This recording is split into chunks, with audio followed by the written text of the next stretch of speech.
aja datang ke sini. Oke, bismillahirrahmanirrahim. Assalamualaikum warahmatullahi wabarakatuh. Waalaikumsalam. Hai guys, ketemu lagi dengan dokter detektif gitu. Mukanya dokter kayaknya lagi happy atau panik ya? Happy nih kan? Enjoy. Happy, kan enjoy lagi. Happy. Jadi tadi alhamdulillah dokter serahkan dulu deh Ya. ke lawyernya dok. Oke, terima kasih. Jadi untuk agenda hari ini itu adalah pemeriksaan sebagai saksi atas laporan inisial DRL Mana? terhadap Doktif ya, Mau turun. soal pencemaran nama baik. Pencemaran nama baik. Nah, sebelumnya semua sudah diperiksa dalam tahap lidik. Nah, sekarang naik ke tahap sidik, jadi harus diperiksa dalam kapasitas sebagai saksi. Nah, hari ini kita sudah jalankan dengan baik, kita sampaikan keterangan-keterangan dan fakta-fakta yang kami ketahui, terus bukti-bukti yang kami punya kami serahkan semua. Dan kami berharap penyidik dengan objektif dapat menilai keterangan-keterangan, fakta-fakta dan bukti-bukti ini sesuai dengan yang sebenarnya, agar ya hukum itu tegak sesuai dengan keadilan dan kebenaran seperti itu. Apa aja tadi beberapa pertanyaan ditanyakan apa? Kalau pertanyaan sebenarnya sebagian besarnya sudah kita sampaikan di tahap penyelidikan, jadi tinggal kita konfirmasi. Terus ada tambahan-tambahan mungkin ya, karena kan berkembang terus ya, kita juga mengumpulkan bukti-bukti, informasi-informasi, mungkin ada 5 atau 6 tambahan pertanyaan tadi, tambahan keterangannya mungkin sekitar 30-an. Seputar apa tadi? Yang Oh, jadi seputar terkait dengan objek laporannya ya, yang soal review Waitometo. Jadi yang dilaporkan itu adalah salah satunya adalah video review Waitometo, yang dimana sekarang diketahui bahkan Badan POM sudah mengeluarkan rilis dalam bentuk penjelasan publik di bulan Maret 2025 yang menerangkan bahwa produk Waitometo ini adalah produk labeling dan sebagainya, dan izin edarnya sudah ditarik oleh Badan POM. Jadi ya kami pikir sudah sangat jelas sebenarnya apa yang disampaikan oleh dokter detektif dalam review terhadap WT itu adalah sesuai fakta, kebenaran, dan jika disampaikan bahwa ini melanggar ketentuan, ya memang melanggar ketentuan buktinya, dan ada penjelasan dari Badan POM. Dan seharusnya kalaupun menuntut, biasanya mestinya Badan POM juga bisa menuntut ya. Cuman kan Badan POM tuh baik banget memang. Badan POM tuh baik banget, penutup poseliro kita bilangnya ya. Penutup poseliro kalau bahasa Jawa. Jadi ya berbenah ya, mintanya mungkin Badan POM berbenah begitu. Tapi ya berarti formatif. Kalau misalnya DRL melaporkan dokter, cuman saran aja buat DRL di sini, insya Allah nyampe ya buat DRL. Carilah lawyer yang berintelektual tinggi, berkompeten ya. Karena dokter lihat tadi cukup jadi blunder ya sebenarnya buat kamu. Setidaknya minimal lah, paling tidak profesional atau sekaliber Bang Hotman ya. Sekaliber Bang Hotman lah. Masa sih seorang DRL tidak mampu membayar lawyer sekaliber Bang Hotman. Jadi agar apa? Agar tidak menjadi blunder ke kamu sendiri. Tadi ada beberapa ya yang kita sempat kita ngelihat, tapi kita nggak mau komentari ya, ada tambahannya. Kita cukup tersenyum saja.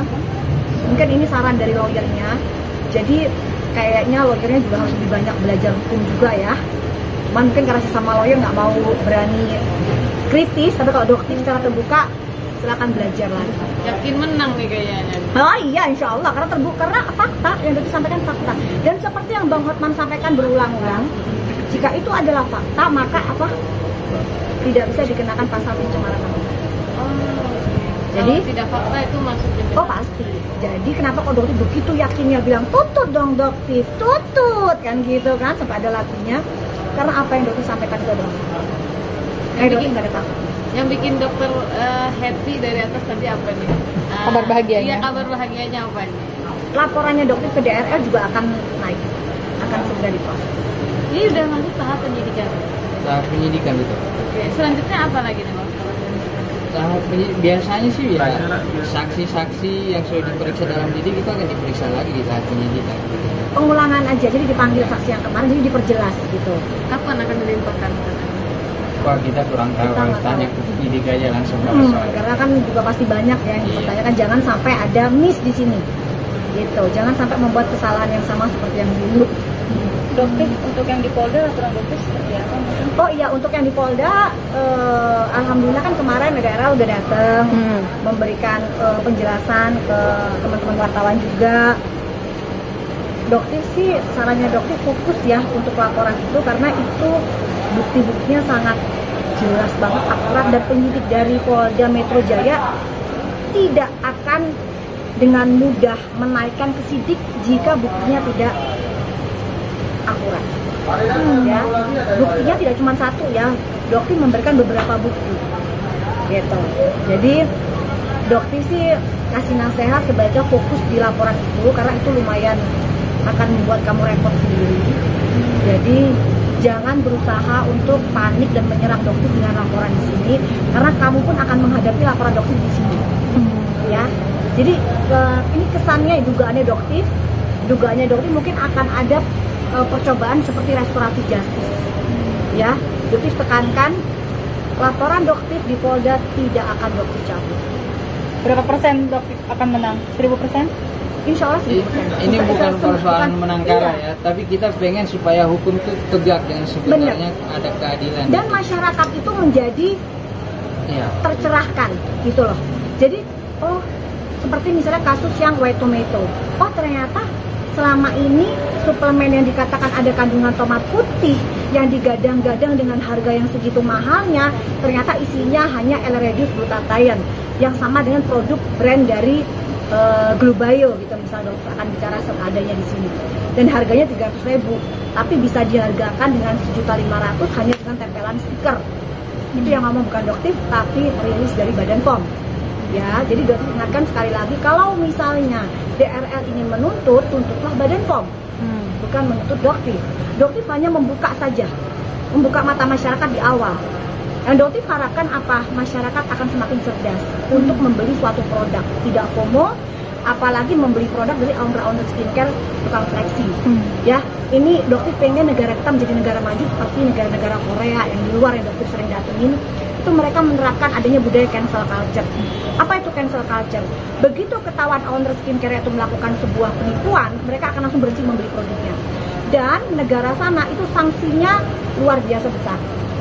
Sedangkan di Indonesia kan masih penuh dengan tepung seliro, itu tenggang rasa kasihan.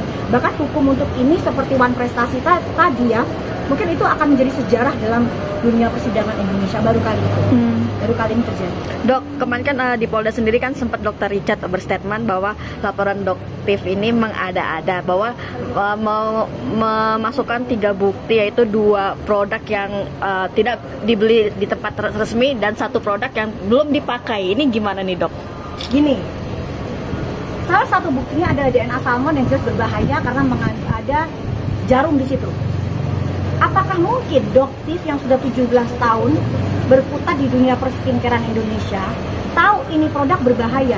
Doktif harus menggunakannya hingga muka doktif hancur baru melakukan laporan. Oh sorry, maaf, doktif sebagai seorang profesional dan sebagai konsumen karena tahu efeknya ya doktif berhak untuk melaporkan. Begitu. Jadi tidak harus menggunakan. Dokter sebagai konsumen sudah tahu ini berbahaya, ya bisa melaporkan tanpa harus menggunakan. Makanya dokter bilang gunakanlah lawyer yang benar-benar berintelektual tinggi. Sekelas DRL masa sih nggak bisa ngebayarin Bang Hotman? Cuman karena Bang Hotman nggak mau, ya sebaiknya carilah lawyer lain ya yang mau, tapi setidaknya yang berkualitas. Dok, sampai juga di berstatement juga dokter menyerang pribadi dari DRL. Gimana nih? Ada statement seperti itu yang mungkin bagian opini. Karena sebenarnya dokter pun diserang secara pribadi.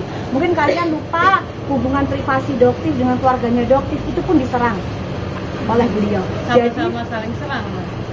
Iya, untuk kenapa? Karena sampai saat ini pun dokter masih diserang. Hanya masyarakat saja tidak tahu.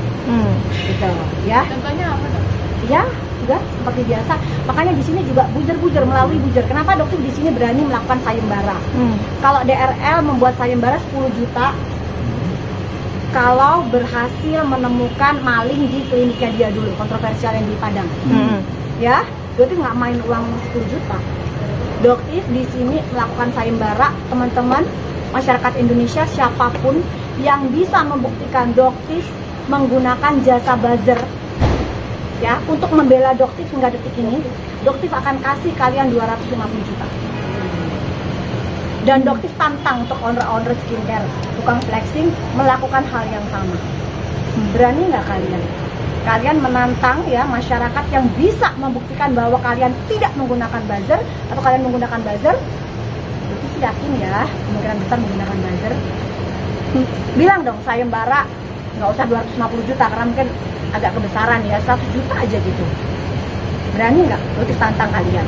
Jadi jangan selalu menyerang Doktif yang menggunakan buzzer. Saat ini Doktif melakukan sayembara kok 250 juta. Ayo dong, buktikan. Cash 250 juta. Buat kalian yang bisa membuktikan Doktif menggunakan buzzer. Karena yang selama ini mereka yang membela Doktif itu real. Itu adalah masyarakat Indonesia asli, bukan robot, bukan buzzer. Gitu. Karena alhamdulillah masyarakat sudah semakin cerdas. Dok, ini balik lagi soal barang bukti yang diserahkan ke penyidik ya. Terkait ada dua di mana di mana barang tersebut belum di launching tapi sudah ada. Nah, maksudnya jadi pertanyaan dari pihak sana gitu ya. Belum di launching, nggak mungkin belum di launching. DNA Salmon kan sudah di launching. Bagaimana belum di launching? Jadi launchingnya itu Agustus tapi barangnya keluar itu bulan Juli ya. Oh, nggak mungkin. Tidak itu mungkin. versi dari kemarin. Ya biarkan. Jadi begini. Jadi gini, jangan sampai membuat statement yang menggiring opini seakan-akan penyidik PMJ itu adalah penyidik yang bodoh. Ya, penyidik PMJ adalah penyidik yang sangat teliti dan super cerdas. Ya, jangan lagi menggiring opini seperti kasusnya Karput. Kalau penyidik Polda itu menyeret-nyeret lah dan melakukan berbagai macam lah, pokoknya yang namanya penyidik ini disudutkan. Tidak ada. Penyidik Polda itu bekerja super teliti. Nggak mau mereka terpleset sedikit pun, karena ini adalah sebagai isu nasional. Ya, bener nggak, Bang? Intinya begini, soal DNA Salmon itu tadi, ini kan produk sudah diedarkan, sudah di launching kan, sudah diedarkan, sudah diperjualbelikan ke masyarakat. Terus oleh Badan POM itu juga sudah ditarik NA-nya. Kenapa ditarik oleh NA-nya oleh Badan POM atau izin edarnya oleh Badan POM? Tentu ada dugaan pelanggaran atau ada pelanggaran lah yang diidentifikasi oleh Badan POM. Artinya jika sudah barang ini sudah diedarkan, terus ada penarikan izin edar oleh BPOM, ada pelanggaran, artinya tentu bisa bermuara kepada tindak pidana itu tadi. Tinggal dibuktikan, diurut kronologisnya seperti apa, barang buktinya ada apa aja, dirunut semuanya sehingga terang tindak pidananya seperti itu. Dan itu sudah sangat jelas itu. Produknya sudah diperjualbelikan, izin edarnya ditarik oleh BPOM. Dan aliran dananya, pembeliannya itu mengarah ke istrinya. Ya, jadi sudahlah. Yuk, berhenti untuk menggiring opini atau membuat berita-berita yang tidak sesuai dengan fakta. Karena itu akan menjadi blunder. Ya, jadi lebih baik lawyernya belajar hukum dulu gitu. Kalau perlu belajar mungkin sama Pak Adi ya. Karena kalau Doktif tadi melihat apa yang ditambahkan ya, bukti tambahan itu Doktif, kalau Doktif jadi dia atau Doktif menggunakan lawyer Pak Adi, pasti Doktif akan dilarang. Jangan Dok ini salah, jangan Dok ini salah gitu. Ya, jadi lebih baik lawyernya pun hati-hati karena akan bisa menjadi blunder untuk kliennya sendiri. Gitu. Yang namanya lawyer kan melindungi ya, bukan malah menjerumuskan kliennya. Gitu, ya. Oke? Oke. Terus penyidik gimana? Kok bisa menetapkan jadi negatif? Tapi dari negatif itu karena dokter. Nggak apa-apa. Yang jelas Godeskin by Athena itu adalah milik siapa? Dokter memberi dari Godeskin by Athena. Dan semua buktinya sudah ada. Jadi sudahlah, biarkan dia berbicara seperti itu. Seperti pada saat White Tomato dikatakan tidak ada masalah, Badan POM sudah mendatangi pabrik. Jadi nanti DS atau yang bersangkutan silakan menjalani hukuman pidana perdata, laporan pidana perdata. Dan ternyata sekian hari kemudian keluarlah laporan dari Badan POM rilis. Biarkan dia berkata apa. Karena belinya bukan di produk dia sendiri, di toko dia sendiri gitu. Yang mana? Jadi tadi tidak langsung dari reseller resminya, original official. Udah biarkan dia berkata apapun, asumsi. Tapi penyidik pastinya bekerja. Apa yang kita serahkan itu ditelusuri semua, ditelusuri semuanya. Itu diperiksa semua. Iya, jadi meskipun kita beli misalnya dari kamu nih sayang ya, kamu dapetnya dari mana? Oke, kamu dapetnya dari si B. Kamu dapetnya dari mana? Kan seperti itu. Hingga akhirnya ujungnya sih penyidik itu sudahlah, biarkan dia berkata apapun, kita hormati. Gimana dok, artinya reaksinya disebut laporan mengada-ngada? Nggak ngaruh, nggak penting. Nggak penting, nggak ngaruh, biarin aja. Ini dalam kondisi yang dokter bilang, orang yang panik, ranting pun akan diambil. Ya, jadi segala ucapan bisa keluar, biarkan saja, dan itu tidak mempengaruhi apapun. Ya, jadi penyidik tidak bisa disetir, sama seperti yang dibilang bolak-balik Pak Anus bilang kalau kenapa sih kok DS atau tidak dijadikan tersangka, penyidik tidak bisa disetir. Kalau mereka tidak bisa menemukan bukti apapun, bagaimana bisa dijadikan tersangka? Betul nggak? Nggak mungkin, kalau nggak ada ya nggak bisa. Seperti itu. Tapi kalian terus menggiring opini supaya masyarakat percaya. Tapi dokter yakin masyarakat cerdas. Sampai saat ini pun dokter masih berdiri di sini dengan tersenyum, dengan ceria, masih jualan live juga, nggak ada masalah, tidur juga dengan pulasnya. Nah, artinya apa? Dokter enjoy my life. Jadi dokter itu menikmati benar-benar kehidupannya dokter dari detik demi detik. Berarti no RJ ya dok? No, nggak mau. Kenapa? Damai itu kan indah. Sudah keterlaluan sih sebenarnya, sudah keterlaluan. Jadi dokter melihat semakin kesini kok semakin mengada-ngada, semakin serangannya semakin luar biasa, dan itu dilakukan oleh grup itu lagi. Jadi dokter merasa udah tetap kita lanjutin ya Pak Adi. Lanjut ya, sampai meja hijau ya dok? Oh, kita lihat nanti, itu seneng banget. Kalau bisa naik yang ini juga ya, dokter nggak tahu ya. Tapi kalau misalnya ini dokter dengan senang hati mengikuti, bahkan pada saat di persidangan dokter menginginkan persidangan secara terbuka, bisa dilihat oleh masyarakat. Gitu ya. Oke, udah kan pulang.